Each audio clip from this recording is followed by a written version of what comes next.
Oh,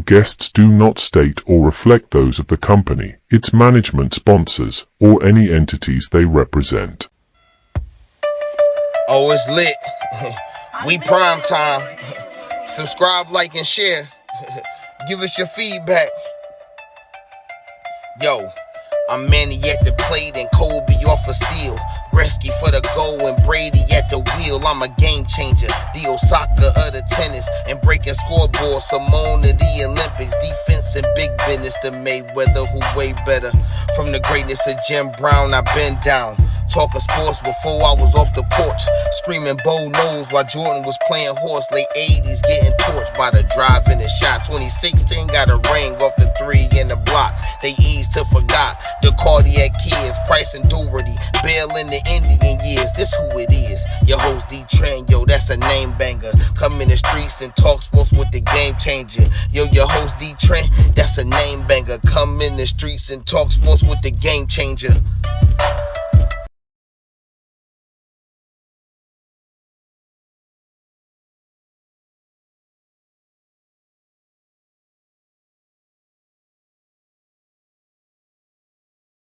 Man, DeeTrynt, Game Changer Sports Talk in the Street Sports, streaming on multiple media platforms, Facebook, Twitter, or X, you know. Follow us on IG at In the Street Sports or at DeeTrynt, YouTube, Twitch, you know what I mean? If you miss the live streams, you can catch replays on Spotify, Radio Public, and various other streaming platforms. Just look for the In the Street Sports channel. Like, subscribe, share, follow. Once you get in there, you will see Game Changer Sports Talk with yours truly. Man, what's popping? You know what I'm saying? I ain't really been able to get up with y'all. You know what I'm saying? It's been working. When you work so many hours in the day, it don't leave you a lot of room to do stuff with the other part of the day. You know what I'm saying? But it's all good. I just so happened to got off last night, though. Got to the house. Shout out to my homies OTC. You know what I'm saying? They had a little space going. And then I found out the fight was going on. I said, who fighting? They say Teo Famo going against Shakur. I say, ooh, I forgot all about them fighting. Hold on, let's plug in. Let's go on over here and check homies out. You know what I'm saying? See what they had going on. Now, Shakur looked focused. He looked focused the entire time that they showed him until he got to the ring. I'm going to tell you what pissed him off, though. Is Lopez made him wait. Lopez sat in the parking lot for a minute. You know what I'm saying? Got his nails done. You feel me? Had a couple conversations. Had the Jabberwockies walk him out. They doing steps and shit. But I feel him, though. You know, this your fourth. This was his fourth or fifth defense of the title that he's had for the last 5 years. So I respect it. You know what I'm saying? Pop your shit. You just can't pop your shit and then get your shit popped like that. Shout out to T.O. You know what I'm saying? You fighting. I'm not boxing. You know what I mean? So shout out to you for being able to compete at the highest level, you know what I'm saying, and beat some of the better dudes. But last night, he got beat like he stole something, Paul. Oh man, I ain't gonna lie, that was a woo. I think it was about the 5th round when I was like, oh yeah, it's slow for old boy. He ain't getting nothing off. It is a wrap for him. It is a total wrap for him, bruh. I don't. But, you know, shout out to Shakur Stevenson. You know what I'm saying? 4 division champ. You know what I'm saying? You got belts in 4 different divisions and 25 fights. That's got to be like a record. So I ain't never known nobody to do nothing like that. Like, that's got to be, you know. And hopefully, you know, this is one of those things that make people start coming outside more. You know what I'm saying? I mean, us as boxing fans, we always want to see the best versus the best. You know what I'm saying? There's never not a time where we don't want to see the best versus the best. You know what I mean? Like that's how it work. You know what I mean? This is what we into. We trying to see people get their head popped.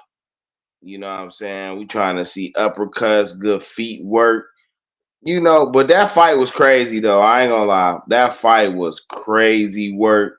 It was very much entertaining. Very much appreciate Shakur for allowing us to see a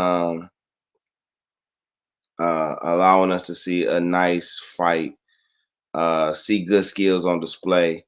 Now, who we see him fight next, I don't know. Don't give me the line about who outside and who in what division because it ain't been my thing to keep up with boxing that heavy. But I will say though, over the years I've got to see a few guys, pay attention to a few things, and it's been cool. I ain't gonna lie to you, it's been cool. But that was a nice little. Hey, he walked him for 11 rounds. Tia won the eighth round, but I'm going to argue that he gave him that round. I am going to argue that he literally took the you know what I'm saying, and just went on ahead and did his study. Um, but with that being said, let's talk about what I came for. Had to get my share on. You know what I'm saying? Make sure we get some more people off in here, you know what I'm saying? See how that go. You know what I'm saying? Why y'all always failing to send my message? What we got going on? Did y'all act like I can't share my stuff to people? Corny butts. Anyway, shout out to y'all, man. I hope everybody keep it warm. You know what I mean? It's definitely a cold day in the country. Depending on where you at though, you might still got some heat. I think most of us around here got this cold weather. You know what I'm saying? I don't think none of us was spared. Everybody getting this work. Who calling me? Who the hell is this?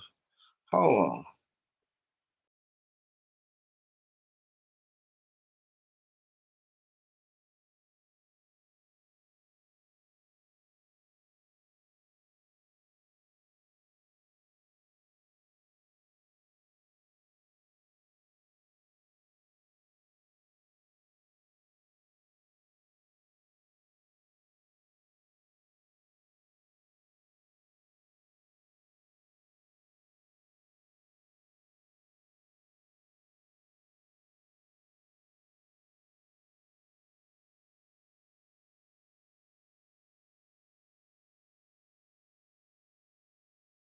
Hey, not they calling me to work today. That's crazy. I just got the day off.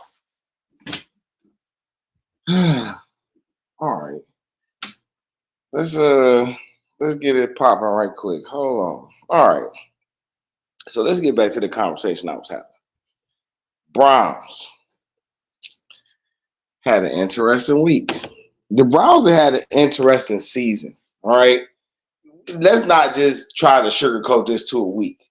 The Browns have had an interesting season. All right. You had the whole Stefanski sabotaging Shador thing going on just to find out that that was never the case. You got the whole um, you know, defense doing their thing, even though they had some hiccups that I felt like a defense of that caliber shouldn't have. I mean, granted, that's just me nitpicking, so I understand. But you had a philosophy that just seemed to not take hold. What seems like what felt a lot like front office beefing with the coaching staff. Uh, it was just a lot. I mean, it was so much noise around the Browns that you definitely would question being a Browns fan. You just like, bruh, damn, it's negativity every time you turn around. He upset, he mad, He don't like this. It was just so we get into the off season and they fire Stefanski, right? I'm going to argue that Stefanski wanted to leave. People gonna say he got fired and he ain't really, but I think somewhere between around like game 3 or when they traded Flacco, he quit. He had already quit. But he had just signed that extension. And part of me think it was mutual. He probably went to Jimmy and was like, hey, bro, y'all undercutting me too much, bro. Like, it's one thing for y'all to do this, but this is another thing for y'all to basically cripple me and not allow me to actually kind of perform the work that I was actually hired to do. So I can understand him upset. And hey, listen, you gotta have really tough skin to coach and play in Cleveland. All right, this ain't for the weak. And I know people will hear me say that and be like, "Oh, but y'all ain't won nothing." But that's how we know it's not for the weak. Just think about it when it came to the Cavs, right? The Cavs had never been to a finals before LeBron. Never. They got LeBron, go to a couple finals. You know what I'm saying? Now it's the norm. You know what I mean? But think about how much he had to go through to go to the finals. How much scrutiny he had to go through. You know what I'm saying? People questioning him. People not wanting to come over here and play with him. You know what I mean? And then we could have found out it ain't that necessarily people didn't want to play at him. People just didn't want to play in Cleveland. And that's a big hindrance, man.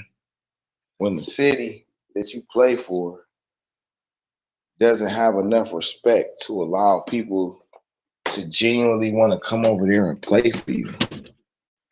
Like that's different, bruh.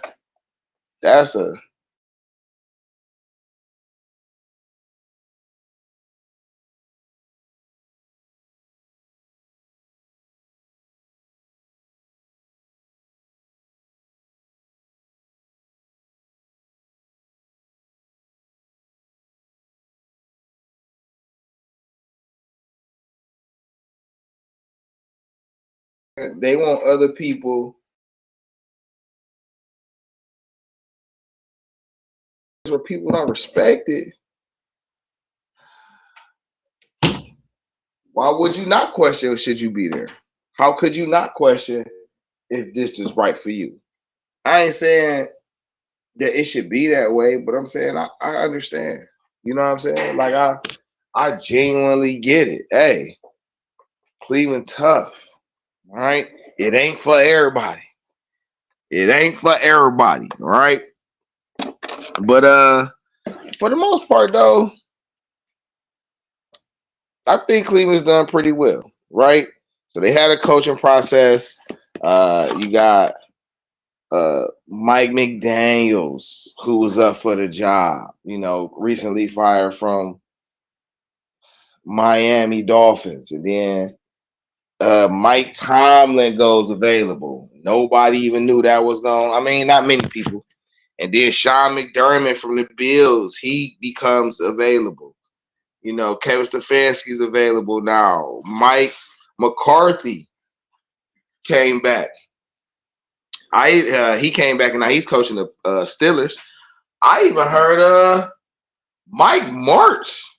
Okay, and for those who don't know who Mike Martz is, he was the quarterback of the Rams, where Kurt Warner and them won the championship with Marshall Faulkner. All right, Mike Martz ain't coached in at least 15 years, right? I ain't heard Mike Martz's name in a minute, so I know it's been a while since he coached. And it's just, he had positive things to say about the Browns as an organization. He say, hey, they in a position right now where, somebody should want to go there. You got people who care, right? They willing to spend the money.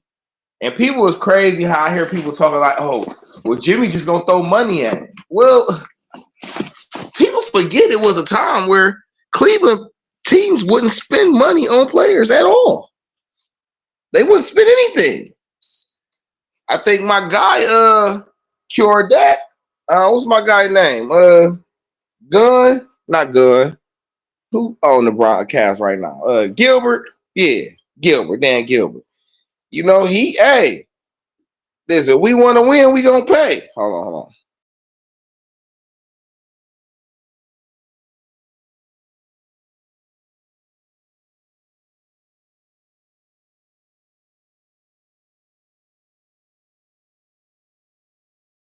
Okay, we right back. I didn't want that noise in the background.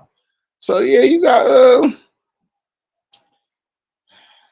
you know, you got to put some money up, man. I ain't gonna lie. You got to put that money up. Listen, Cleveland ain't any easy place to live anyway. It's not like it's a lot of tourist attractions there. So if you're gonna the type of person to come and uproot their family to come be there, you definitely gonna have to spend some money. All right. So people like, oh, Deshaun Watson only came because they spent the money. Well, guess what? At least Cleveland had the money to spend and was willing to spend it. You know, oh, Myles Garrett only stayed because of the money. Well, guess what? At least the Browns was willing to pay that ticket to keep him. Like, I'm not mad that my owners is willing to spend money. All right.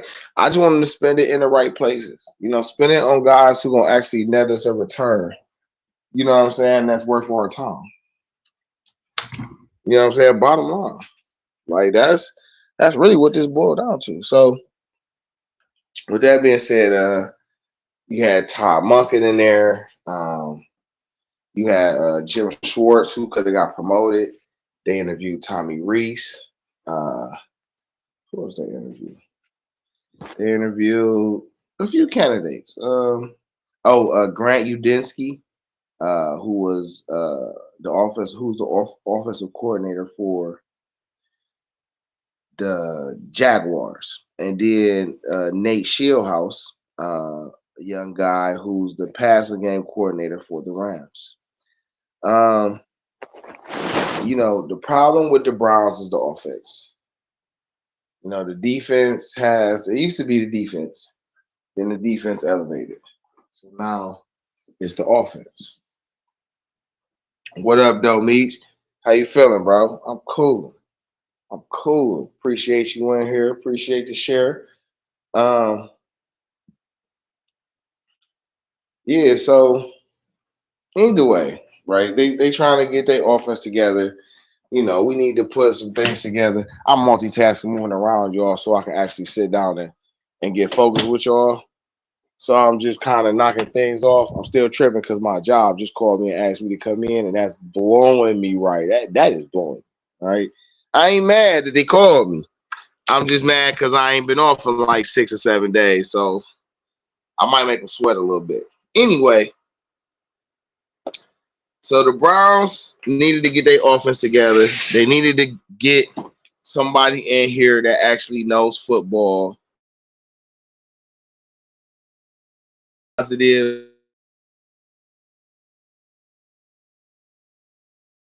They landed on time. Chief was good. And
You back now, bro? Am I back? Yeah, you back now. Yeah. Okay. Hey, listen, because I'm like, man, what the fuck? Hey, listen. I don't like the fact that technology always malfunctioning around me, okay? I don't like it. I'll be right back. So, they hire Monken. 59-year-old Monken, whose birthday is soon. I think in like the next week. So shout out to the Aquarius. You feel me? Aquarius gang is how we do. But Todd Monken is an offensive savant. Everywhere he's been, he's turned those offenses into juggernauts per se. At least hard to handle, right? He spent the last 3 years with Lamar Jackson in Baltimore, and in Lamar's first year, he went for a second. And Lamar's first year and Todd Monken's managed or built offense, he went for MVP. So I think for our quarterback room, that bodes well. He was running Georgia's offense when they won championships in college. I think that was Nick Chubb and them too. No, he might have got the year after Nick Chubb. So who was after Nick Chubb and Sonny Michel? But he had some little pieces over there. He was with the Browns in 2019 when Baker went crazy. So that was Stefanski's second year. I mean, Todd Monken definitely did his thing. He teaches what I gather from what I've listened to or the videos and things I've read, transcripts and conversations from interviews that's been done with Monken. He teaches situational football, right? Which I think is important on offense. You know, you got your explosive plays. You want to take advantage of the defense, take what the defense gives you. You know what I'm saying? Exploit weaknesses. You know, you want to force the issue a little bit. And this shit is chess, not checkers. Okay? A play out run in the first quarter may pay off well in the third quarter and the fourth quarter. All right? This is always a game of chess. Situational football is important for the offense. I can't stress this enough. Knowing that 3 yards or 4 yards every play getting 4 yards a play gives me a first down every 3 downs. And I only need 10 first downs to get to a touchdown. All right? Todd doesn't force his players to run his schemes. He don't. I agree. And you know, you on that note of doesn't force players to run his schemes, you have to play to your player's strengths. If you choose to add a player to your roster, then that denotes to me that you chose to play to this guy's strengths. Okay? Bottom line, you chose to play to this guy's strengths. And if you're going to play to a guy's strengths, then play to his strengths. Don't get him in here and then try to make him do what you think he should do to help you do what you're trying to do. No. Utilize a player for what they're good at. So case in point, right, before we get to finishing the stop, Harold Fannin Jr., right? He is a prime example of this, okay? People like, he the tight end, we can let Njoku walk. No. Keep Njoku. Almost whatever the fuck Njoku want to get paid, he's getting paid. You're coming back here. You're going to be a Brown for a while. At least the next 4 or 5 seasons. At least the next 3 to 5 seasons. You got to be a Brown. Okay? And Fannin, even though he is labeled or positioned at tight end, he could play slot receiver. He could play outside receiver. He could play fullback. So second tight end is the best position for him because you could move that player around. You can run a 2 tight end set, and then you could motion him or shift him. You could shift him to the backfield or motion him out wide. right? David Njoku's going to block and catch. So you still got a number one threat at tight end, but Fannin is more serviceable to a team being able to move around. To line him up at the fullback and use him on play action or as a lead blocker sometimes to at least, block a safety or a corner on the outside pitch, that makes sense, right? Or on an off tackle play, that makes sense. Out wide play, that makes sense, right? Or even a play action, or you can motion him out from the backfield, from the fullback position to the tight end position, you know what I'm saying, on the outside of the tackle, and then you can run a play action like that. Like, you could just do so many things moving him. I wouldn't want to move him from that position. I would want to keep me a number one tight end and use him as my, H-back second tight end because I can move him around. All right? Don't force a player to be pigeonholed to one thing. We can do so much more. That's even on down to David Njoku. I think David Njoku could line up as an outside receiver and do some damage. So that's something I would like to see Todd Haley do, you know what I'm saying, as far as, Todd Monken. My apologies for calling you that, man. Todd Monken. I want to see what Todd Monken do and bringing some of that out. I ain't gonna lie. Bring some of that out. Let me see that. All right. But back to Monken. So Monken gets hired. They had a long process with Shieldhouse last Monday after the Rams game against the Seahawks, which turned out to be a really good game. Shout out to the Seahawks for going to the Super Bowl. Rams, y'all had a really good season. And y'all passing game fire. So I can understand why the Browns wanted to go after him.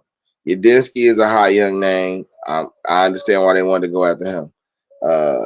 Interviewing Mike Martz, it made sense. Jesse Minter, they interviewed him. They called Chris Shula. They called Clint Kubiak. The Browns really went about trying as many different variety of ways as they could in the time span that they had. All right. So a lot of people say, oh, they had a shitty coaching process. No, they didn't.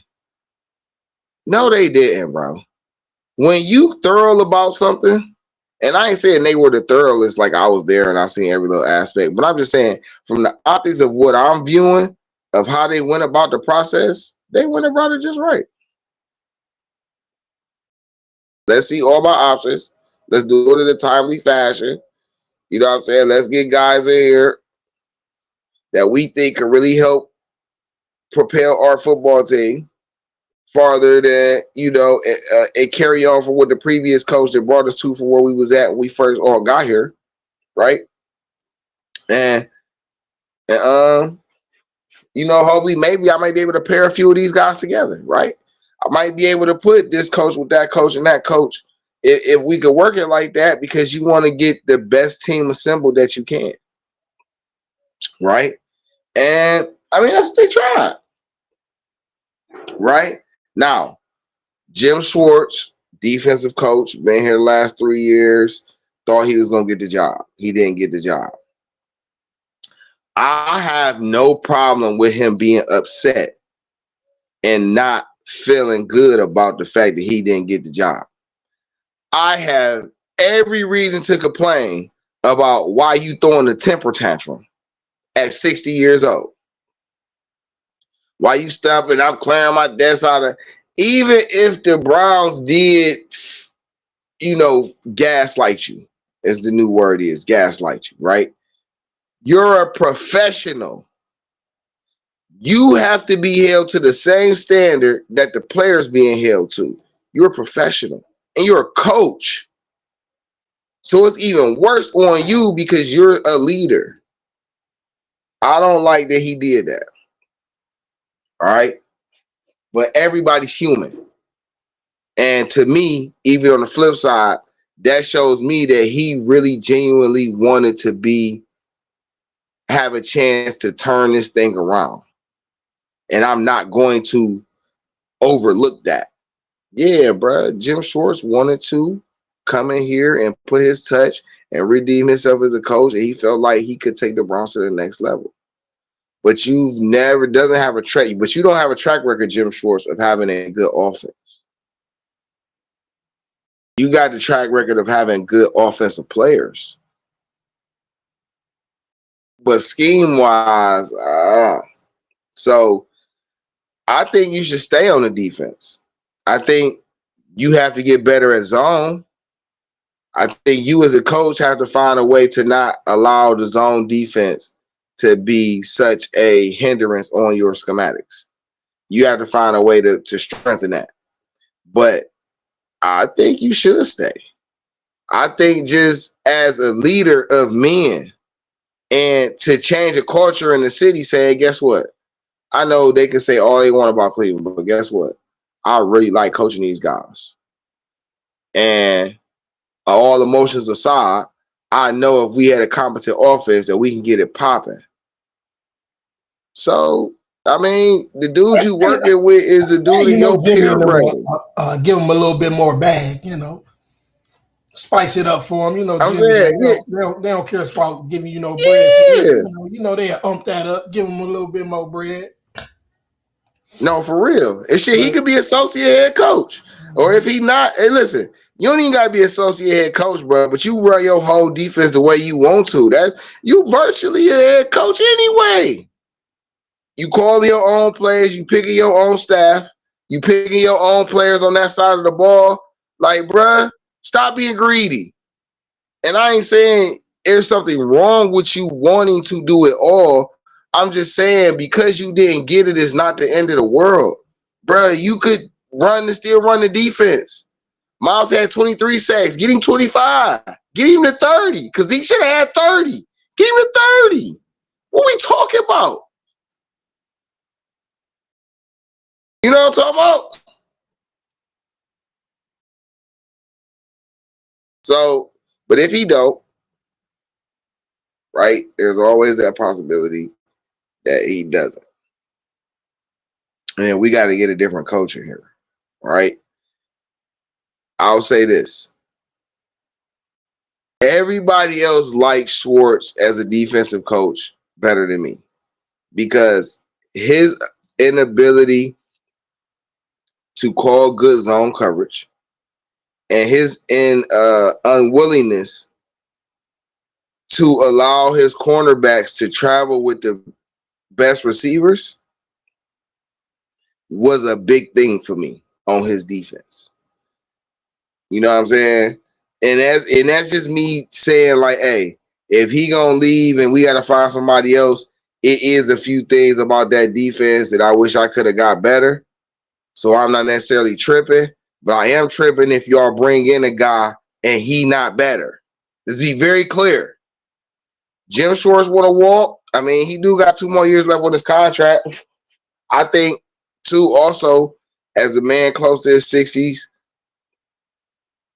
I was thinking, like, listen, as a man close to his 60s, listen, if he come back, right, and he accept the role, finish his contract out, like, after 2 years, you don't got to do it, but one of those 2 years, y'all go to the playoffs and y'all go to the Super Bowl or get close to the Super Bowl. Or Denzel and Ward have Pro Bowl years. Oh, yo, now guess what? That even adds more to you being the head coach later. You feel what I'm saying? Y'all say trust the process, right? Ain't that what y'all tell the players? Trust the process. You know what I'm saying? Put in the work. You know, it don't always go your way, but if you keep at it, it'll happen for you. We'll follow you on advice, coach. Follow you on advice. And you don't have to. Let me be very clear. You don't have to. I'm just saying, even not having a head coach title, you still got head coach responsibilities on the Browns. You pick your own staff. You call your own plays. You pick your own players on that side of the ball. How much more control? Like, most defensive coordinators not getting all of that leeway. A lot of defensive coordinators is not the ones calling the plays on defense. If I ain't mistaken, at least this is how it was back in the day. I don't know. I remember defensive coordinators, they had a person who called the plays and you feel me? But maybe, hey, listen, whatever the case, right?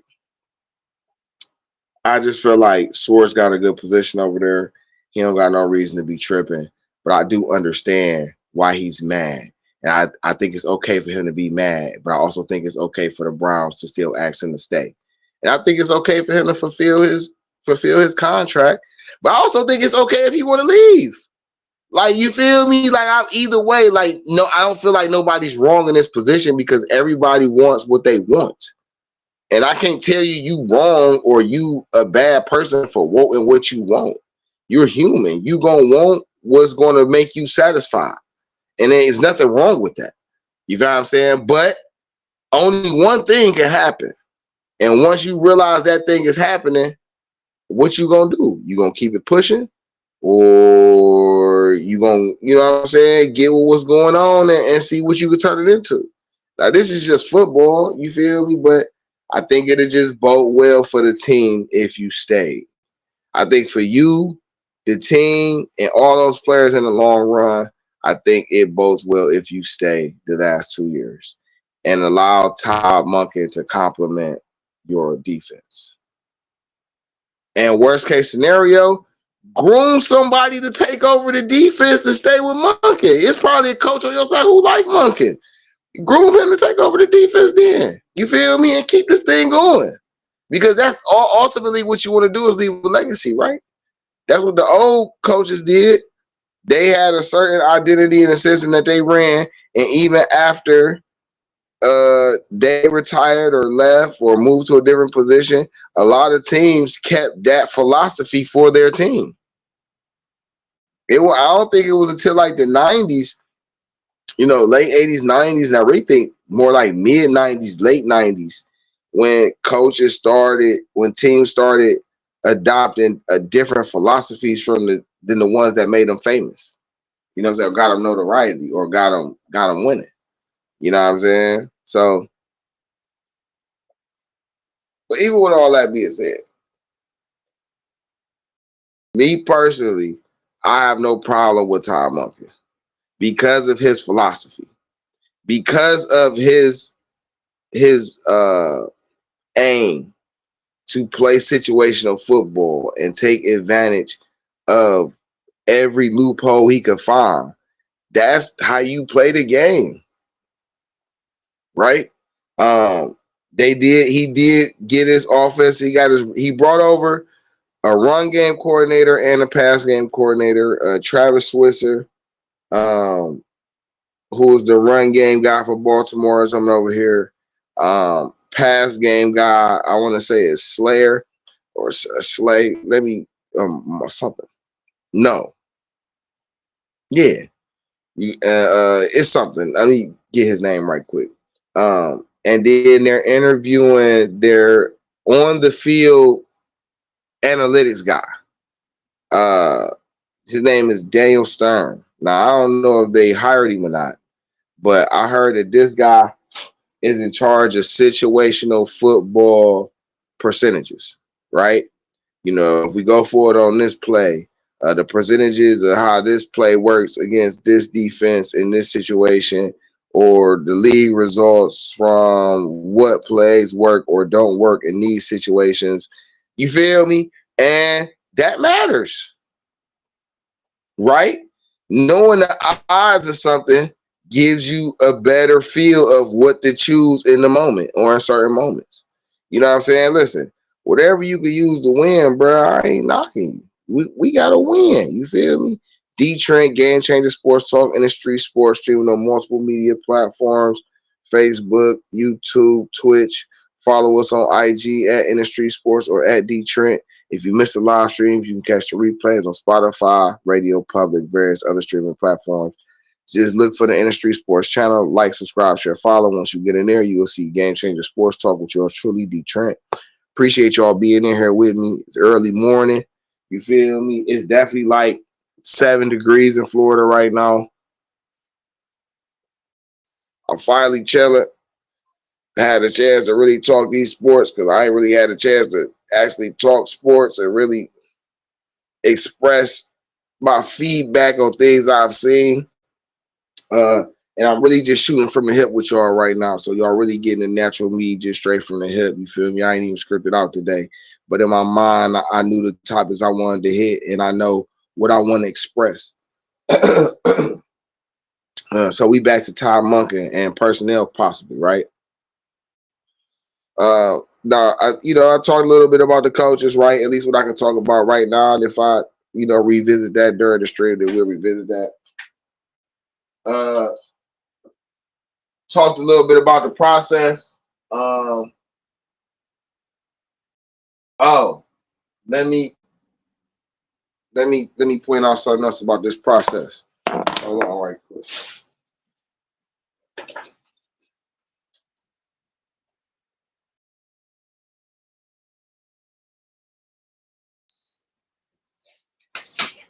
So check this out. I don't like the sentiments that Andrew Berry doesn't get to make his own decisions as a GM, and that Jimmy Haslam is behind every decision. All right. We know that Jimmy Haslam, Browns owner, Jimmy Haslam, he likes his input to be recognized, right? We know that. He likes his input to be recognized. Andrew Berry and Jimmy Haslam seem to have developed a very nice relationship over the years. Okay, enough for Jimmy to feel comfortable to let Dee Podesta go and to let Kevin Stefanski and staff walk. Even to the point where if Jim Schwartz want to leave, basically it's cool either way. But I got you on the contract, but I ain't tripping if you want to leave. That's some real mafioso type. Hey, Jimmy is goon for that. But saying all that, I'm saying Andrew Berry is still here and had his responsibilities increased in the time frame. So please stop disrespecting that man and his job for your own personal takes on sports or your own personal sentiments, man. Like we gotta learn where the lines are and be able to express ourselves without crossing the lines, because that's crazy work. That man that put in a lot of work to get this far. And for those who seem lost, the specific or one of the specific things that's making me express this right now is Todd Monken is a Jimmy Haslam hire exclusively. And I should say Jimmy and Dee Haslam, because Mama D, she definitely got her input and what she say fly. I do remember in the beginning when he bought the team, when they said he bought the team because she loved the Browns. She loved the Browns. He loved money. She loved the Browns. He loved her. We all men. We all know how this works. All right. So it is what it is. Right? That's that foundation. Even on a side note to that point, to that statement, I think over the years he's fallen in love with the team. You know what I'm saying? And the possibilities of what he could do with the team. And I think that's why he's been so willing to spend and invest in the team. Now, there's other little politics and dynamics that he didn't have to wrestle through. And finally, he got to a point where he's broken through that and he can now turn this into a money machine the way he wants to, right? And, a big part of him being able to do that is having a quality team on the field. But over the years, I think he's learned, hey, you have to let the football guys do their job. And I think, just me personally, I believe that Andrew Berry is who he believes in. If somebody gonna help me keep my money right, keep my books right, be savvy with the trade and the free agency, relate to the players, build a roster, like build the detailed dynamics of the team, he trusts Andrew Berry. So I don't think Todd Monken was just a Jimmy Haslam hire. I don't. I genuinely believe that Andrew Berry ran the entire process. Now, of course, he got his feedback and he gonna have to chop it up with the owner because that's who footing the bill. The owner is who paying the money. So to even insinuate that the person paying the money shouldn't have some type of input on where his money gets spent is crazy. And you know he got to sign off on it for it to happen. It's wild. But I think too, Andrew Berry is the one that probably. Well, I will say this. I think Andrew Berry is the one who Schwartz misread, and that's why he upset. You know what I'm saying? I'm pretty sure Andrew Berry was very upfront with him about what's going on. And he already knew from the jump it was possible he wasn't getting the head coaching job. It wasn't like you was a shoe-in and everybody else was just there. Like, you knew that it was a competition for the job. So you not getting the job isn't a super big deal. It shouldn't be. You're already locked in as a defensive coach. Right. I feel like they misled him a little bit, but at the same time, I feel like felt like he was entitled to it more. A little bit. Like he was a little entitled to the shit. Like, oh, I'm gonna get it and shit. Like, no, and I heard Todd was really at the top of their list too. Heard Todd, they was just on the low with it, but they say Todd was like one of the first persons they hollered at. So yeah, Todd, bro. Todd was like the first outside the organization interview. Right. They interviewed Schwartz first. They interviewed Monken. Then they interviewed Reese. Then they started interviewing everybody else. And then they interviewed Anthony Lynn, and people found about that on the low. So ain't no telling who else they had Zoom calls with. Like, that's what I'm saying. Like, people be up under this impression that the media tells you every little thing that happened when the media wasn't in the room. Right. They can only tell you making up shit because they can't get in the damn rooms and shit. Especially Cleveland media. Yeah, like they don't want to do no relationships with y'all motherfuckers and shit. Hey, whether people want to admit it or not, one of the contributing reasons why Kevin Stefanski was not able to really get comfortable here, and I'll just say comfortable, is because of how the sports media in Cleveland is. Like, it's too much entitlement. You feel what I'm saying? Y'all too entitled, bruh. Do your job.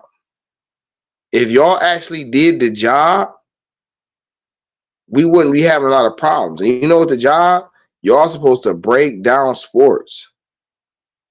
And 50% of Cleveland local media sports talk is about gossip.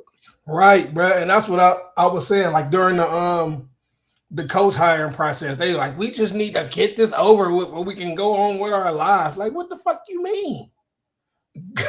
You can. There's other stuff you could talk about. Y'all just so damn thirsty and want it on y'all time when y'all want it. You know what I'm saying? Like, bro, I swear, I wasn't even really listening to it. It was just so much trash going on. Like, man, let them do their job, man. Let them do their job. You right, it's Cleveland media, motherfucker, man. It's Cleveland media, crazy. He's got to start getting genuine, man.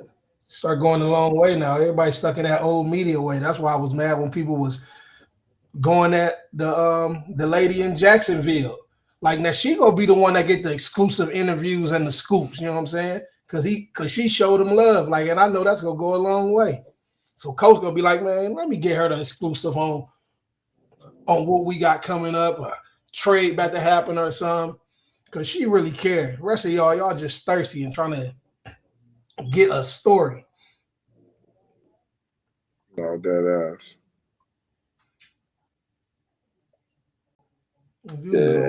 Try to get a story. Listen, I've been saying this for years. I don't know why people think I be talking on the side of my neck. I be just trying to tell them, like, bruh, I was born and raised in Cleveland. I watch sports all week.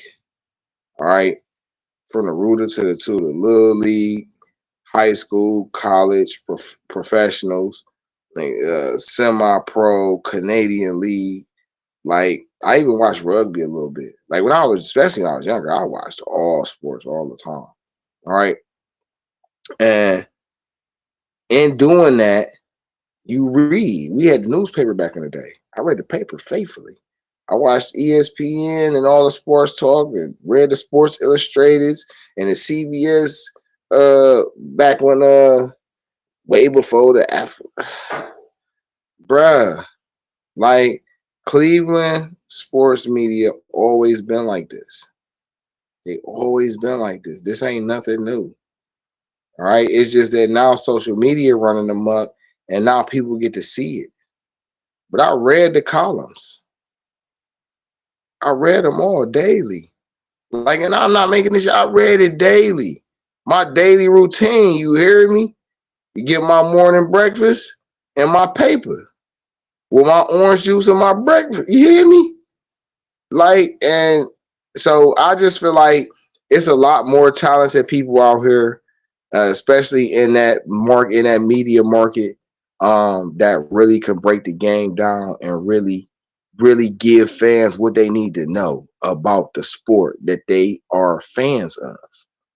And we need to get more of those people in there, because when you get more of those people in there, then you'll actually get more people that the organizations are comfortable letting around their players.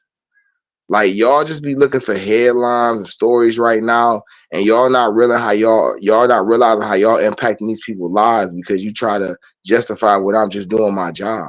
And your job don't got no integrity. And if your job don't got no integrity, or you don't feel like you're obligated to have some type of integrity about how you go about performing the duties and tasks of the job, then why you even there? Why you even there? We ain't perfect. We all can learn on the fly. We all get better with every try and every, you feel what I'm saying? But that's a conscious decision. You know what I'm saying? That's a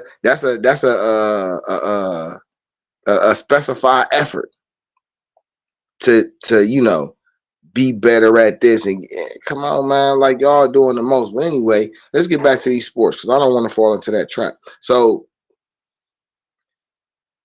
Monken inheriting this offense. Let's say I went through, talking about this part of it, the process, and some of the names that was involved, and how it could play out. But let's get to the X's and O's. All right. Let's get to the player personnel. All right. Miles coming off the career year. Denzel Ward back to the Pro Bowl.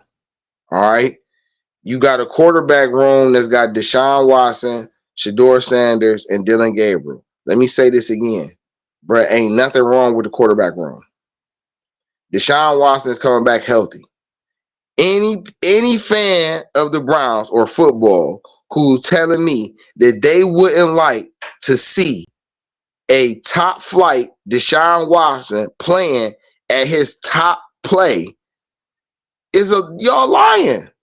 We all want to see that. We all seen how the Michael Jordan football used to rock it. Hell yeah, we want to see that in Cleveland. Okay, so the fact that he been out the last 2 years, he only 30. You feel what I'm saying? He healthy. He's mind a little bit back right. Come on, man. If you a fan of the team, of course, and he a vet. So why we gonna need to get a vet if we got a vet on the team? All facts. Don't care You know what I'm saying? who back there, as long as they balling. But how you feel about the first encounter with Coach and Shedeur? So I'm about to. Okay, so now that I'm actually about to speak on Shedeur, good timing. Shedeur, I've said this multiple times. I said this before he even came to the Browns. Shedeur fits the Browns, right? A gunslinger who can read defenses, right? Great, all right? I also said multiple times that he's the future. He's the franchise. I've said A quarterback that could sit behind and learn the game, he gonna be dangerous. And I said that about well for Shador. Also said he got to get up his NFL body. I feel like, I mean, he could play with these guys, don't get me wrong, but I feel like he could just put on a little more bulk and just get, you know what I'm saying, get up his NFL body, right?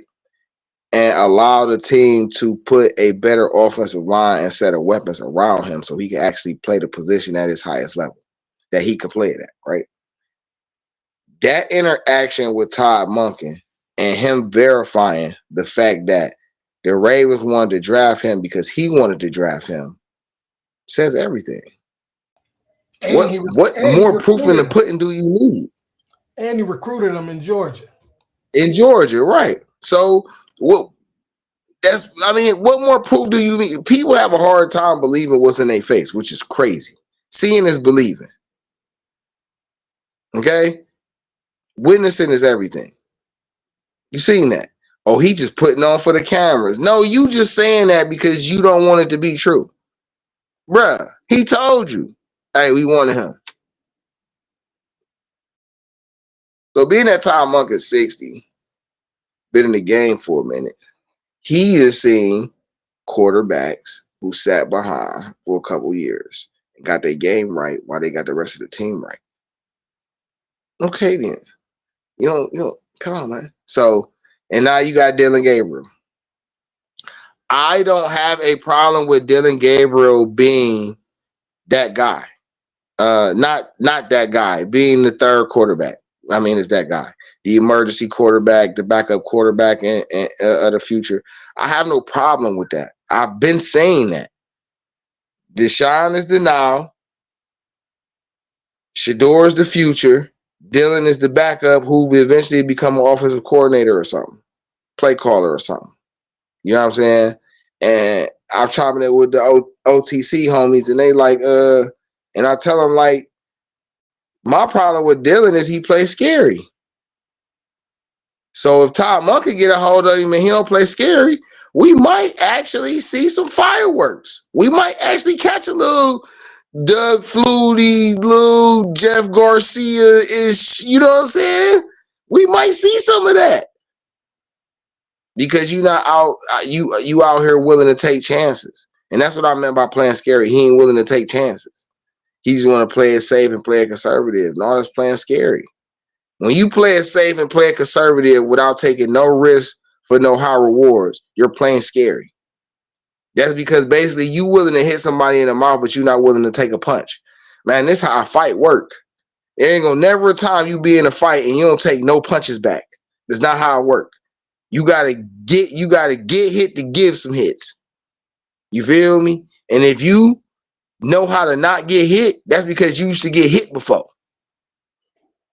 You learn from your mistakes. You learn on the fly. You feel what I'm saying? But you gotta take something to get some for sure. So I feel like the quarterback room is set. There's nothing wrong with it. He walked into an ideal quarterback room, already top tier talented vet, a young franchise in training, and a young guy who you can groom to be a quality backup, come in, relieve some roles, play some series, play a couple games, you feel what I'm saying? Somebody who could at least run your system, right? Cool. All right. You don't got to worry about that. And by the time you do got to worry about a quarterback again, you're going to have so much money back on your cap, it ain't going to matter. You do whatever you want. You know what I'm saying? So, boom, let's go to the running back room. I'm not satisfied with the running back room. Not even lightweight. I like Quinshawn. But if we go on our track record, Quinshawn became a champion when he shared his running back responsibilities and he wasn't the sole guy. So if I'm going to copy something that I know worked for a player, then I need to get a guy that's a number one like him. People don't want to hear that. I don't care. Dylan Sampson, cool as a spell back, not as a scat back, not as a second back, as a spell back. That means when my other two guys is tired, I got a guy I can bring in and he can make some plays for me. I think Dylan Sampson come in the right position, in the right type of, formations and shit. He can make some plays for you. I think Dylan Sampson needs to up his game as a receiver and put some more muscle on for him to have long-term success in the league. But I think he got the natural attitude for it. I think he got the natural ability for it. I just think he a little underweight, under muscled, and I feel like he needs to be better at being a receiver, running routes, having footwork, catching with your hands, being able to read defenses and take advantage of open space. You know what I'm saying? Them elements as a receiver. If he do that, that's fire, right? As a spell back, because you can return kicks too. All right. But he is not a number 2. He is a number 3 right now.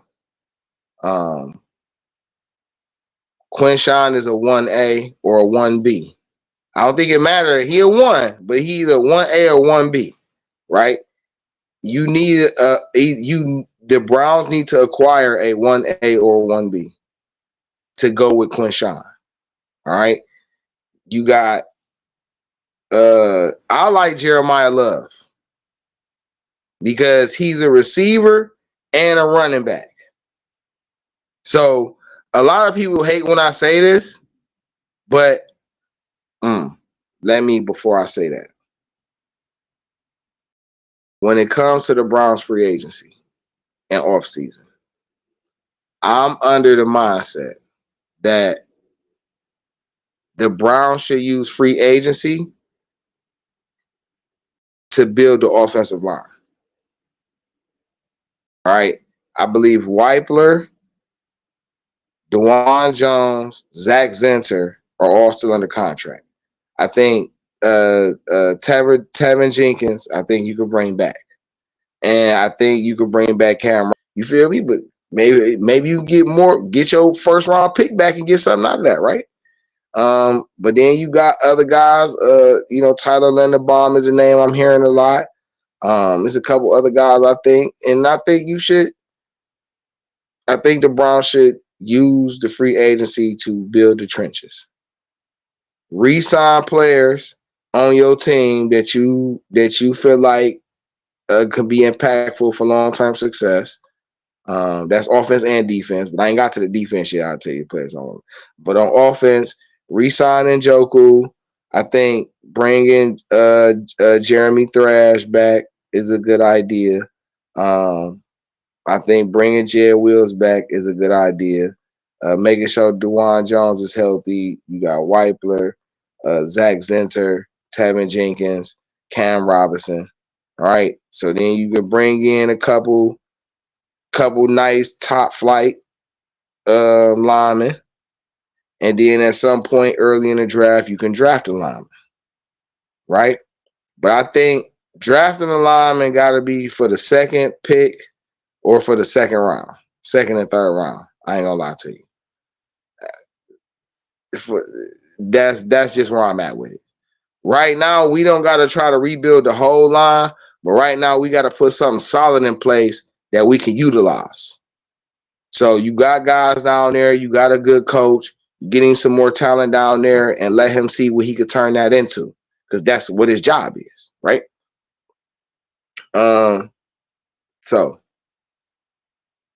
let's go back. So now I preface that to get to this point of offensive playmakers that they could take in the first 2 picks, because that's where I'm at. The first 2 picks got to go on offensive playmakers. Personally, the first 3 picks, but I am willing to draft a top tier defender at a right pick, right? So, if it's a top tier first round defender, safety, linebacker, corner that fell to my first pick in the second round, I might be willing to take him, because I still want to add to my defense, right? But ideally, I would like to spend my first picks on all offense, right? And I need 2 offensive playmakers off the top, right? So I was talking about the running backs. I want to get to some running backs that I like. Jeremiah Love, as I had said, guy who could run and catch already. Him and Quinshawn as a tandem, fire. All right. I know we need receivers. I'm going to get to the receiver room, but I'm just stating where I'm at. That's fire. You feel what I'm saying? With Dylan backing them up, gas. 2 tight ends, David and Njoku, because you bringing him back. And Harold Fanning, fire. Jerry Jeudy, take the top off, route runner, fire. You see what I'm saying? Now, you like, shit. Guess what? Okay, I got Love and Quinshawn, and I still got a pick at 24, and I got 11 picks, so I might be able to move up. You at 24. Let's just say Carnell Tate fuck around and fall to like 17, 18. You don't trade up and get him? Makai Lemon fall to like 19, 20. You don't trade up and get him? I'm not saying they will. I'm just putting out a possible scenario. You don't trade up to get him? I mean, or you stay at 24, right? Because some receiver going to be there or offensive lineman going to be there. You can get your tackle, right? If you feel like you want to draft your left tackle in the future, you can probably get him right there at 24. But 6 got to go on the best offensive players in the draft, right? So if the 2 linemen gone and Tate gone, unless you're going to draft a tight end because you're not going to bring Njoku back, why not take Jeremiah Love at 6? Right? I ain't saying they should. I'm just saying my first pick is Carnell Tate, right? That's the receiver I want. Big guy, boom. I can find another running back in there. But, if Tate gone, if he go at 3, or he go at 2, or he go at 5, right? And then we know the Raiders need an offensive line. We know the Titans need offensive linemen. We know Arizona need offensive players, even though I think Jeremiah Love could go at 3 to Arizona, because if they had a running back, they team would look a lot more fire. But who knows? They may go defense. I don't know. But if all the other offensive players, I'm not high on Jordan Tyson as at number 6 pick. Now at 24, fire. Even at like 10 to 15, fire. I don't know about Jordan Tyson at 6 though. I don't believe Jordan Tyson is the 6th best one of the 6 best players in the draft. Is all I'm saying. I'm not saying he's not one of the top players in the draft. I'm not saying he's not a dog, because he definitely got dog film. I'm just saying I personally don't think he's one of the best 6 players in the draft. And when you go in the top 10 is reserved for the best 10 players in the draft. Because even if the number 1 don't need a position, somewhere between the other 9, they need that position. Somebody in there need that position. You feel what I'm saying? So, nigga, if you bet you got a top 10 pick, you gotta take one of the best 10 players on the board. You know what I'm saying? I would say regardless of position, but I think regardless of position depends on where you at in your build. You feel me? If you're still in the position of that and scheme. But if you're still in the position of still putting talent on the roster, then things happen for a reason.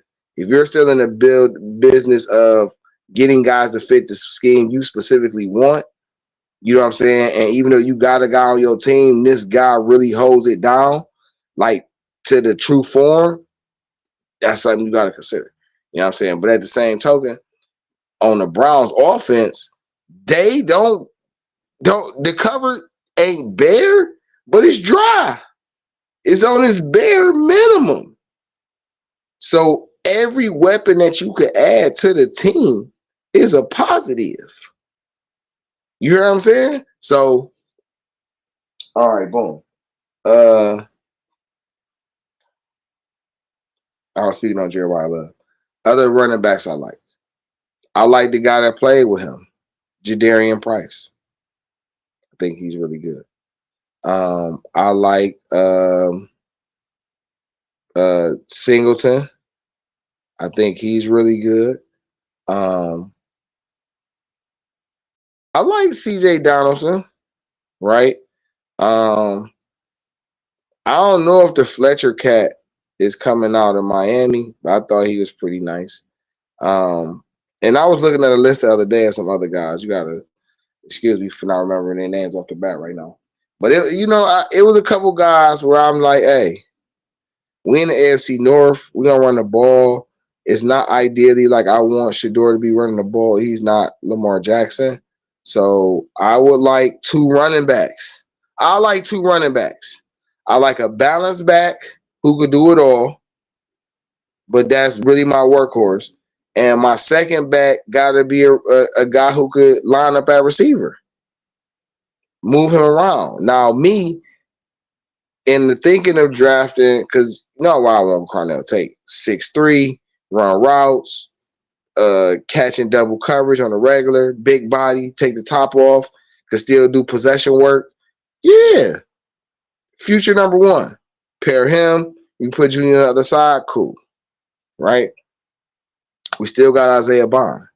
And I don't know what Isaiah Bond's going to turn into year two, but he's already very fast. He already has some of the better hands in that position on the team right now. And if he turns into a tactician, running routes and getting open and doing that,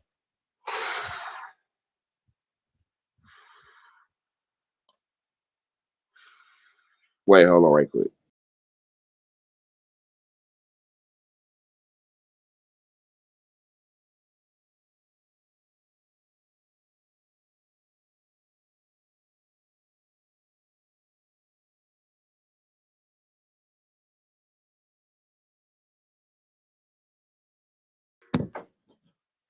Okay. Yeah, if we can, that would be gas on the Cardinal Tate side. I think Jordan Tyson could fit that role, but in the AFC North, man, we're gonna play really physical. So if he got injury problems, that's a concern. On top of that, can you play in the cold?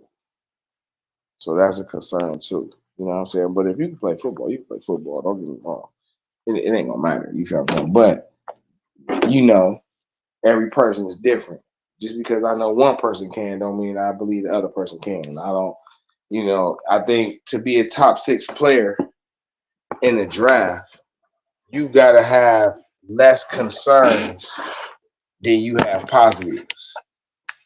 You know what I'm saying? And being available is a big concern. I don't care what nobody's talking about. Having specific things that you do well is another concern. You know what I'm saying? And he definitely seemed like an all-around receiver to me, Jordan Tyson, but I think I seen something that he does well. And I thought he caught the ball with his body more often than not. I ain't saying that he's a body catcher. I'm just saying on some of the highlights I seen, I felt like in times where he should have caught it with his hands, he caught it with his body. You know what I'm saying? Now, I don't know if that was for secure reasons. There was quite a few of those plays where he was surrounded, so I can understand. And it was a play he caught it with his hands. It was some fire plays caught it with his hands. But, I'm just saying, compared to what I seen from Makai Lemon and what I seen from Carnell Tate and Denzel Boston and even Zachariah Branch, from what I seen from them, he did it more often than they did. And there's some other guys who body catchers. But, like I said, I like Lemon, though, too. You know what I'm saying? Lemon, I don't think I would take Lemon at 6, though. But Lemon can return punts, too. And the more places I could utilize you at, on top of your um, I want to say able to perform, put up stats, put up numbers, your ability to impact the game, be impactful, make plays. Um, you know, then the more places I could put you at, the better it both for me. Because now I know wherever I put you at, you're going to make plays. And of course, everybody wants to play like that. I like the offensive lineman, Fano and Mawagoa. Fano is from Utah, Mawagoa is from Miami. I like both of them. I like Cornell Tate. This is just for 6, right? On defense, I like Caleb Downs and I like Reese. Now, if Reese fell to us at 6, what I will be hesitant about drafting him is because I'm under the assumption by the time we get to have to make this decision, if that's the case, we re-signed Devin Bush and we've heard something positive back about JOK. If that's the case, then I wouldn't want to draft Reese right there. But depending on who else on the board, I might. Not gonna hold you. Depending on who else I got on the board, I might. Not gonna lie. You know what I'm saying? You got Caleb Downs. I would draft Caleb Downs at 6. Because then I feel like, again, I'm under the assumption we re-signed Devin Bush. Malik Collins will be back. So now you got multiple impactful players on every level. You got 2 linebackers, you got 2 defensive tackles, you got Myles Garrett at DN, you got at least 2 cornerbacks. You know what I'm saying? Yeah, bring in Caleb Downs. And then I know people will ask about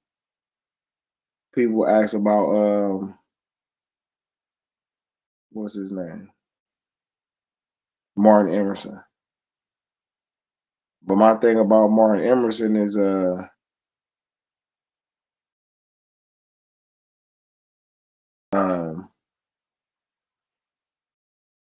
I don't know if Martin Emerson is a true corner. Right? Martin Emerson, I think, is better suited as a safety, but I also think he's a guy you could move around.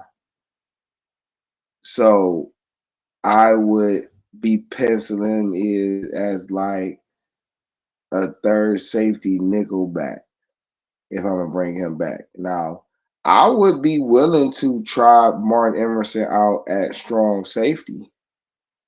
But I don't think Martin Emerson, I don't know if he could play zone that well. That's not a person I broke down to see if, I don't know if he can play zone that well. Now, if he's good in zone, then I think Martin Emerson could play free safety and be like your Todd, not Todd Gibson, not Todd Gibson. Tashar? Was it Tashawn Gibson? He used to play safety for the Browns back in the day, ended up going to Jacksonville, making a name for a show. But you know, he could be like that. I don't know. Because I like, so me say why safety instead of corner. Well, I like Tyson and I like Ward. But I also like them too when I can make them stick to a certain receiver, which is something that Jim Schwartz didn't do. Now, because he didn't do it with them, don't mean they can't do it. You know, I would want, so I like the 2 corners we have. A third corner is cool, but I don't think a third corner should be prioritized over a starting position. You know what I mean? I don't consider the third corner a starting position because that extra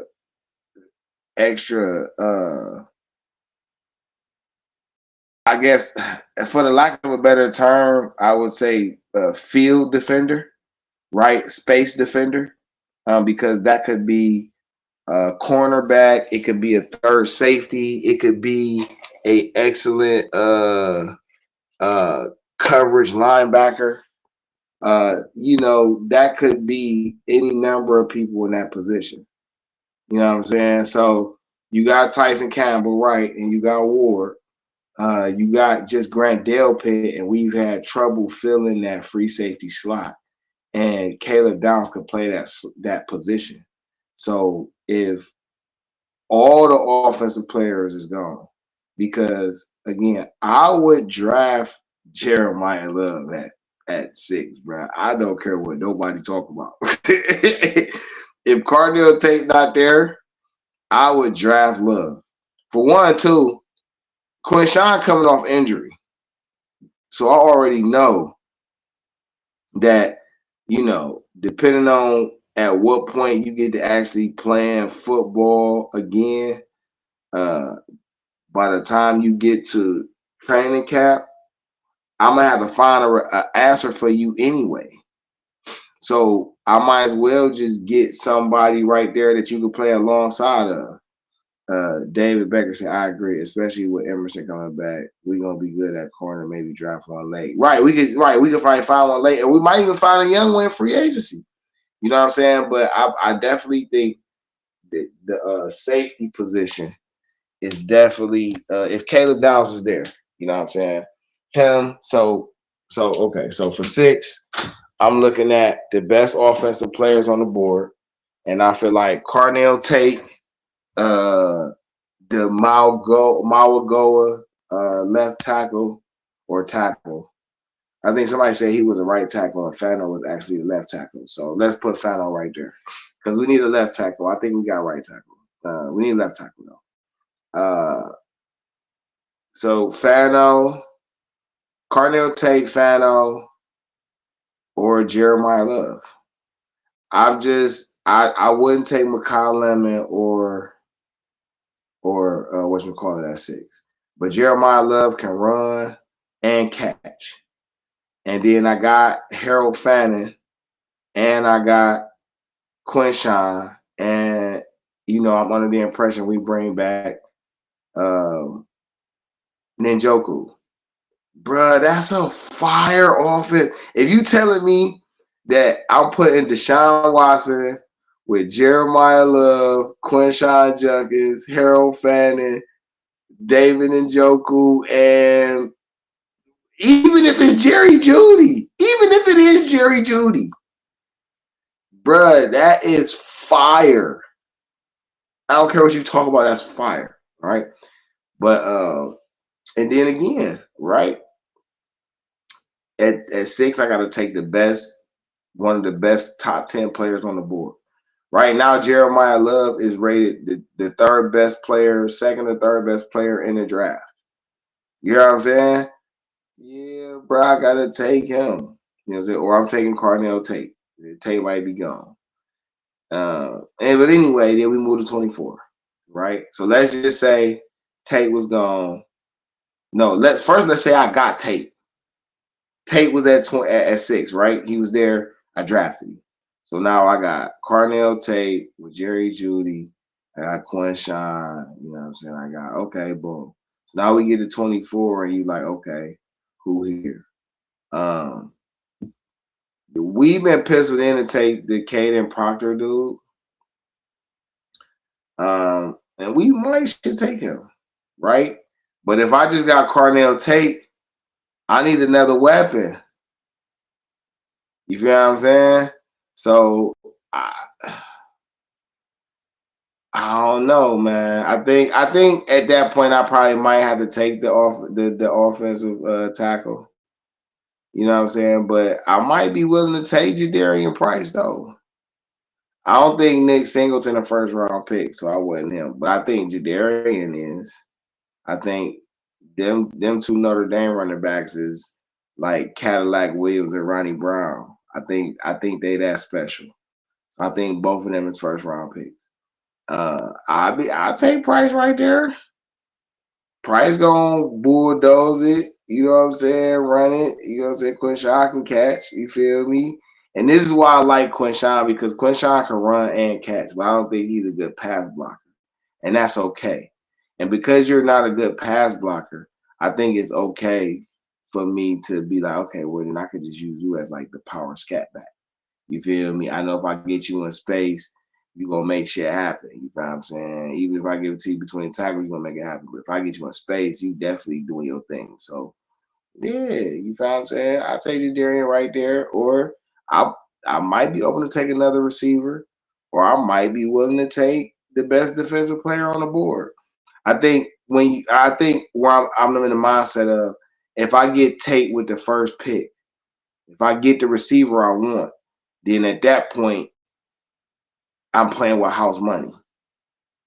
You know what I'm saying? But I think if you want to maximize your picks, if Cardinal Tate not there, you take Jeremiah Love.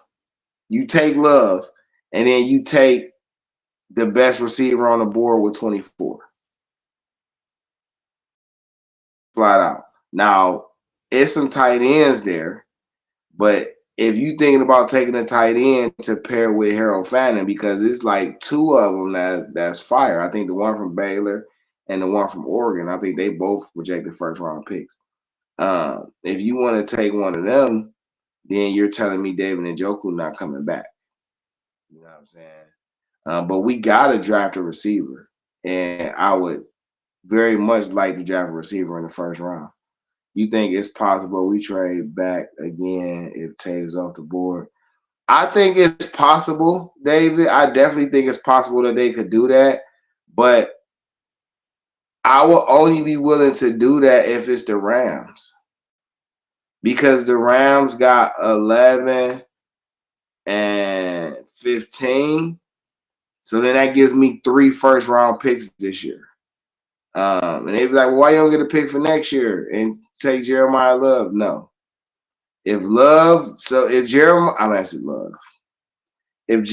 Smith from O State, if he's there next year on the board, I just let it fall where he may.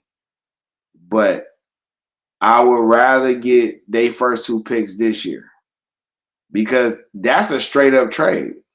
I don't have to do no more than that. Bruh, you want my number 6 pick? I need 11 and 15. I mean, I would personally ask for a second next year. I need your first 2 picks this year and your second next year. Yeah. To trade up from 11 to 6, from 15 to 6, and not have to give up a first round pick in a future year? Yeah. Give me the second next year. And if you can't give me a second, I need the third and fourth next year. You feel me? If I got to drop around, I need an extra pick. So you either just give me the second and give up 3 picks, or you could keep your second and I need the third and the fourth next year. You got to give up 4 picks. It's on you, because the quality of the pick matters. You know what I'm saying? So, but I wouldn't want them to trade up. You need one of the best playmakers on the board. You have nothing on offense that you can hang your hat on and say, we can build around this. As I talked about Harold Fannin, I never said we could build around Harold Fannin. As I talked about Quinshawn Junkins, I never said we could build around Quinshawn Junkins. Now, David Njoku as a tight end is something you could build around, but I don't think David Njoku is the number 1 receiving option on a championship team. Number 2 receiving option, absolutely, but not number 1 receiving option. You need an actual number 1 receiver, and that's why I feel like if they take Tate, I mean, at that point you're just playing with house money. You take Tate first, boom, and then you basically taking the best offensive players on the board with the next 2 picks. Whether that's offensive lineman, whether that's running back, another receiver, you taking the best 2 players, because you already got your number 1 receiver. You feel me? And the next player might be another receiver. You feel me? But I'm basically of the mindset that they should take 2 offensive players with the first 2 picks. And I think if they focus on building a line through free agency with veterans for this season, then they can focus more on offensive playmakers in the draft. And when you doing it like that, you open to all possibilities because you looking for offensive weapons. You're looking for people who can score. All right. And Jeremiah Love is one of the best scorers in the game right now. Gotta get him. You know what I'm saying? If I can get him and Tate, in an ideal draft, I'm coming out the first round with Carnell Tate and Jeremiah Love. Ideally. Flat out. All right. Outside of that, I'm coming out with Fano and Tate. Or Fano, or let's say we take Fannin there, then I will be hoping that I would hope that Makai will fall. Because I think Makai Lemon, I don't think he makes it past 15. Right? And I know the Rams picking at 11 and 15, but one of those teams between 12 and 14 is taking him. He definitely not making it into the 20s. Makai Lemon fire. He not making it into the 20s. Jordan Tyson, I think he more susceptible to fall than anybody, but he may not make it into the 20s. Shit, Jordan Tyson may not make it out the top 10. You know what I'm saying? That's not my pick, but from what I'm gauging, he might not make it out the top 10. So, you still got Denzel Boston back there. You still got, it's some little names back there, but my whole thing is build the offense, right? Offense first. The offense needs to. Damn, I'm still waking up. And the offense still need to be repaired. Yeah.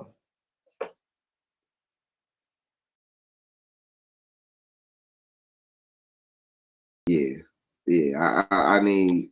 I'm just sitting here just thinking about the possibilities. You know what? You know what's another question too? Would Cleveland be willing to trade they second round pick in they first pick in the second round and a future pick in a later draft to move back into the first? Well, why wouldn't they trade the 24th to move up? Because I'm trying to keep 3 picks in the first round. If I can get 3 picks in the first round, I don't need a second round pick this year.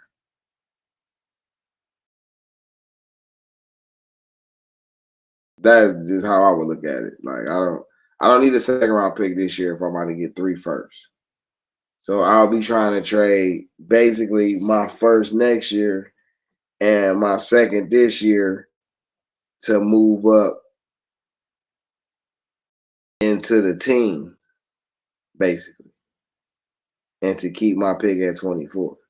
The only way I would trade back is if a team has multiple second round picks, right? And then I will say, okay, well then, if you got multiple second round picks,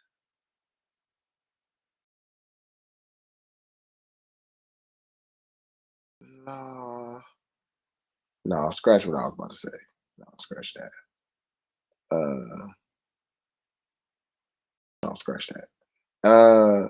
Nah, you know what? The more and more I think about this, yeah, no, yeah. Nah, yeah, I'll be willing to trade a first and a second, my first next year and the second this year to move into the teams. That would be my hard bargain. Like, I'm giving you my first next year is the Browns, and my second this year. That's both of those got to be worth like 4 picks. Just those 2 picks alone coming from us got to be worth like 4 picks. So, nigga, I'm definitely trying to. I'll probably try to win to the Rams. Man, give me 15. Ooh, give me 15 for the second pick this year and our first next year. Ooh, give me 15. That'd be wild. But that'd be lightweight kind of fire too, though, because you could definitely come out here with a new offense, though. You get a fire pick at 6. You can get an even fire pick at 15. The crazy part is, um, for Fernando Mendoza, Jeremiah Love. Man, where's my phone? I'll just. Where's my phone?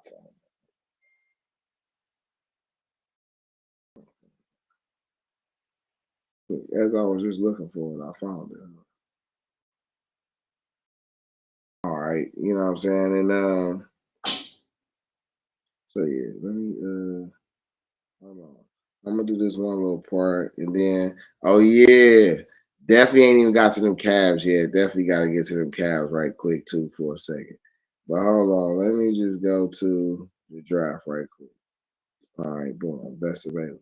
All right, so I'm on the ESPN app right quick doing the best available, right? And this is how it looks. Mendoza is 1, Arvell Reese is 2, Jeremiah Love is 3, David Bailey is 4, Caleb Downs is 5, Ruben Bain Jr. is 6, Spencer Fano is 7, Francis Mauagoa is 8, Jordan Tyson is 9, Sonny Styles is 10, Carnell Tate is 11. You see what I'm saying? Kendrick Falk is 12. Kenyon Sadiq, that's the Oregon tight end. He 13. Peter Woods, defensive tackle, 14. Makai Lemon, 15. Mansour Delane, 16. Caleb Lemieux, he's 17. Akeem Messador, 18. Caden McDonald, 19. Jermon McCoy, 20. See, so this is what I'm saying, like, and then Denzel Boston at 24. So even so I'm not tripping, right? Because even just to say ESPN agree with me, right? Jeremiah Love is one of the best players in the draft. If I get him at 6, bro, that's a steal. I'm building my offense. Oh, you got Quinshawn. They can play together. Who said they can't play together? I don't understand that. They can play together. It's okay. Caleb Downs is considered 5th on the, you feel me? Carnell Tate is considered 11th. So actually, me going for Tate would be considered a reach at 6. According to this, boom.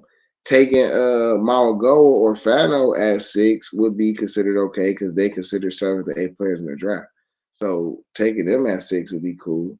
Bain Jr. you could take, or Bailey you could take, but you already got Myles Garrett, so you don't need one of them. You're definitely not taking one of them at all. You're not taking no defensive tackle whatsoever. So yeah, bruh. But we'll spin a block on that in a minute, man. Let's talk about these Cavs. Since I got it up already. Let's talk about these Cavs. Now, if I'm not mistaken, these Cavs play Portland tonight in Oregon.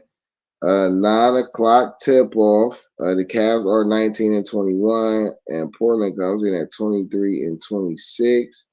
Their leading scorer is David Avija, who is averaging 25 a game, shooting 47% from the field and 80% from the free throw. Their leading rebounder is Donovan Clegane, who is averaging 11 rebounds a game. And we're talking about the Portland. And he is averaging 11.1 rebounds a game. It's crazy. And a top assist man is David Avija. And he is averaging, I think it's David, or is it Denny? It's Denny. My fault, Denny. I'm going to call him David. Denny Avija. Denny. He's averaging 6.7 assists a game. He's always averaging 4 turnovers a game as well in 35 minutes. For the Cavs, Donovan Mitchell averaging 29 a game, 48 from the field, 84 from the free throw line. Evan Mobley is averaging 9 rebounds a game, and he's out tonight. And Donovan Mitchell is averaging almost 6 assists a game. So who's out for this game? For Portland, Robert Williams is a game time decision. Wesley is a game time decision. Matisse Thybulle is out. Drew Holiday is out. And Denny Avija is a game time decision. For the Cavs, Mobley is out with a calf injury. Garland is out with a toe injury. Uh, Craig Porter Jr. is a game time decision. Keon Ellis and Dennis Schroeder are game time decisions, which let's lead to why we came to the Cavs. The Cavs made a trade last night. They traded DeAndre Hunter to the Sacramento Kings in a three-team trade that involved the Chicago Bulls, where the Cavs received Dennis Schroeder and Keon, point guard Dennis Schroeder and shooting guard Keon Ellis from Sacramento. Sacramento received DeAndre Hunter, and the Chicago Bulls got Dario Saric and 2 second-round picks. Um, so I think it's funny that DeAndre got traded though, because just a month ago it said he wanted to get traded, and then he said that it's not true. Just for him to turn around and get traded, I thought that was wild. So, good luck to DeAndre. I hope things go well for him in Sacramento. The Cavs getting this done did multiple things. If you're serious about contending this year, it gave you a veteran point guard who could play in the playoffs. You don't have to use him too much during the season, and he's under contract for a couple years. Cool. You got a shooting guard who can play some defense and basically is a 3-and-D wing, which helps you out because Darius Garland is out. Matt Strus is out. So your 3-and-D wing is not playing. Your starting point guard is not playing. So that helps.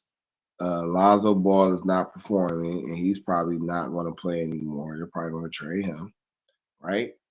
So that made sense. Sam Merrill still here. He's playing tonight. I like Sam. But I don't know why they traded Okoro. Nobody's talking about how there was no need to trade Okoro. You traded Okoro for nothing. But you know what? Let me not say that. Because had they not traded Okoro for Lonzo Ball's contract that gave him like $4 million in cap relief, then they wouldn't have been in position to make this trade today or yesterday. So the trade yesterday takes DeAndre Hunter's $20 million a year contract off the books. You get Dennis Schroeder for basically $14 million a year for 3 years. And then you get Keon Ellis contract, which is basically $3 million. So you saved about $4 million on a contract by getting 2 players.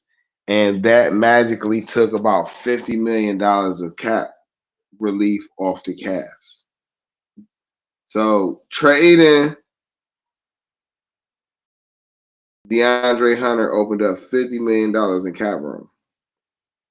I probably would have made that trade too. Got him up out of here at 29 and 21, bro. Ain't no point. Bro, you ain't helping us do nothing. I like DeAndre, but he definitely played inconsistent, and that was getting very nerve-wracking to say the least.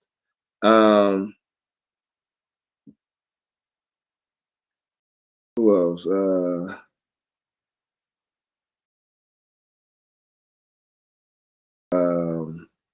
Just the Cavs in general, right? So they probably gonna be looking to trade Lonzo Ball. I would hope that they would trade Lonzo Ball for a big man. But I'm gonna tell you something I've been on. All right, I got 2 ways to go with the Cavs. Either Donovan Mitchell, and I say this for the sentiments of, or towards the topic of, Is the Cavs a championship team right now? Can they become a championship team in the next year or two? And do they have to consider starting to change the dynamics of this big four? Right? And I personally think the problem with the big four in Cleveland is Jared Allen. I think it is because he doesn't play with enough intensity for a championship level team, right? But I also think Donovan Mitchell has to up his basketball IQ. Donovan, in the short saying, Donovan Mitchell has to learn how to dominate the game without scoring. If Donovan Mitchell wants to become an NBA champion, and technically the pieces he got right now, he could win a championship with. You could at least get there with. But in order for Donovan to do that, Donovan Mitchell has to learn how to impact and dominate the game without scoring the ball. And that is where his problem lies. Until he can do that, he's going to have an issue because at his play with his ability, Mobley and Allen should be eating all the time because them two eating allows you to shoot as many shots as you want. And yeah, the fact that both of them actually got some type of jump shot, you could be utilizing that for when you want to actually penetrate and go to the hole. Like Donovan Mitchell, you could be playing real chess. And then you got Darius Garland who's going to stretch the floor for you. So you got somebody else who's going to always be a threat. Like,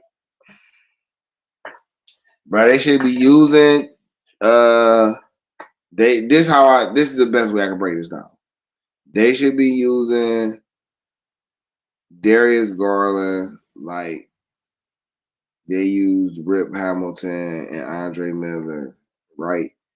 Running him off screens and shit on offense. Donovan Mitchell needs to basically play like Dwayne Wade, right? In a sense. Well, yeah, because Wade did a lot of passing. Like he made sure guys, hey, well, no, Donovan really got to play like LeBron James. That's my fault. You got to play like LeBron, right? And you're not 6'9", so I don't expect you to dominate on the boards, but you get boards, right? Um, I don't expect you to dominate with the assists, but you can. You can pass. You know what I'm saying? And you just gotta play facilitator. Like that's in a nutshell, right? You have to make it your business to get Darius, Evan, and Jared in the game. I will be going pick and roll with Jared, pick and pop with Mobley, running Darius off screens. And then you got Jalen Tyson who's emerged. So I just feel like if Donovan upped his IQ, he'd be cool. But I also think too that they need to trade Jared Allen and try to get another scoring wing. You need to pair a scoring buddy with Donovan Mitchell for this current team and move Evan to the center and just let Darius play the point guard. And then have two main scorers. You know what I'm saying? And that's what you need to do. I don't think Darius or Evan Mobley is going to get $300 million on their next contracts. I don't think they're playing up to their contract standards. I think the contracts were premature. I think they should have gotten about 180, 200 at first, and then 160, 180 at first, and then they could have came back and got the 250s. You know what I'm saying? But right now, they're not playing up to 250 contract level. And I'm not saying they're not being good. I'm just saying they're not playing to that level. So, but as a center, Mobley's got here. Oh, he ain't big enough. Well, he only 23. He'll get big enough at some point. He the future.